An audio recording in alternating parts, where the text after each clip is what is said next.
Alright guys, here we've got a quote from Mr. Burling. There'll be a public scandal, and who here will suffer for that more than I will? Here Mr. Burling shows no emotion, no remorse for Eva Smith when Inspector Goole leaves. He's yet to find out that the inspector isn't truly an inspector, so he's still feeling quite sensitive at this point.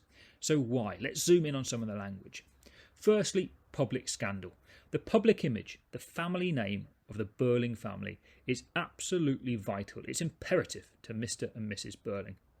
I sometimes feel, in fact I strongly believe, that the family name is more important to Mr. and Mrs. Burling than the family members themselves. They would rather see their children suffer than their family name suffer, and that is absolutely vital to why Mr. Burling is feeling so shocked at this point. Secondly, we've got the word suffer. I think Priestley uses this intentionally. Suffering here is used to contrast the real suffering, the reality of what Eva suffered, and the reality of what working class men and women suffered that Inspector Goole alludes to in his final speech.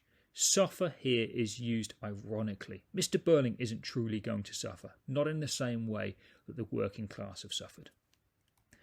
Next, more than I. We see here straight away that Inspector Goole has divided the family. Burling is only thinking about himself here. He's not even thinking about his immediate family members.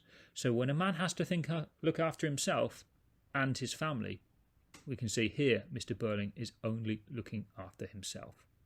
You can see in the links box there in red other quotes where we see obviously a lack of remorse for Eva Smith, but also a divided family.